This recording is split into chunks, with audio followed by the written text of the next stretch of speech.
Let's go. Good work. Good job. Amy and Anna Terrian, they are twins. They're identical.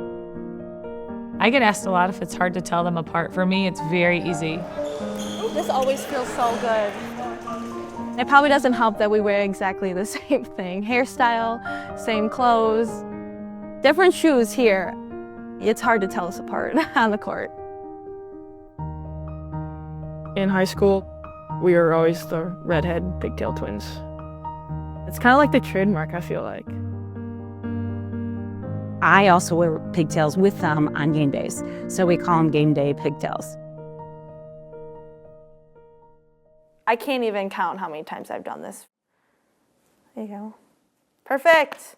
Already.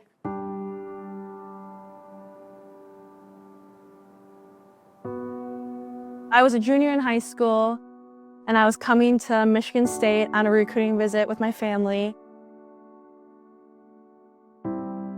We got a phone call that they're at the hospital right there in Lansing, and they didn't know what was going on, but Anna did not feel well at all.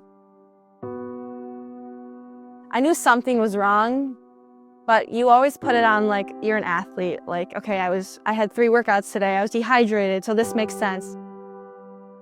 Anna had just had a really bad stomach ache. I just sensed like there was just something wrong. So the next morning, we took her into just an urgent care. And then through some testing and blood work and over time, they figured out she had type 1 diabetes. When I heard the doctor say that I have type 1 diabetes, I don't think I cried that much in my life before when I heard that news. I didn't know what my life was going to be. I didn't know if my dreams were still reachable. They took her to Sparrow, and she spent 4 days in the ICU room. I vividly remember her asking the question, why? And at that moment, I couldn't answer her.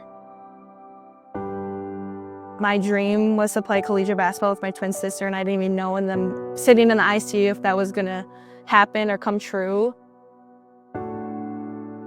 When it hit me, it was different because my father was diabetic, so I knew it was coming at us. I remember my dad telling me that this disease, as much as it sucks, it's one that you can control. And that moment when he told me that, my whole perspective changed, and it was like, okay, I can control it as best as I can. At 17 years old, I had to relearn how to live my life all over again. This disease is because your pancreas doesn't work. It doesn't produce any insulin or anything to break down your food. I'm so blessed to have 2 amazing devices that are basically keeping me alive. This is just a daily thing that I do before every practice or workout, just to double check and make sure I'm at a good range before I start practice. My Dexcom gives me my readings, but because blood works faster, just a little blood. Perfect, 249, that's a little high, but it's all right. I'll come down with some insulin. We've got an incredible support system. All hands on deck, making sure we're paying attention, we're tracking, we're figuring out a really good routine and plan. And then for Anna to have Amy. My turn. 2. When we dropped her off, that was really hard, but having her sister here, having the people that understand about the disease, it really put my mama's heart at rest. The preparation is huge. Planning out my meals, how long insulin will take to get through my body so that I don't have low blood sugar when I'm competing and playing the sport.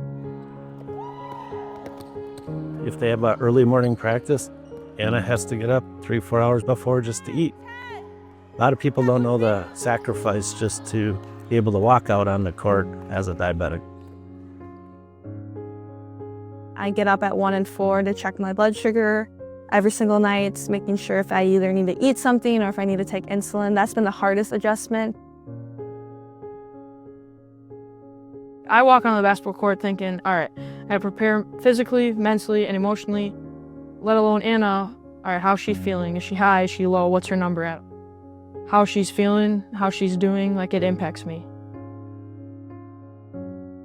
There's just a real unselfishness about being a twin because your whole life you've shared. And I see them do that with each other. And then bigger than that, I see them do that with our team.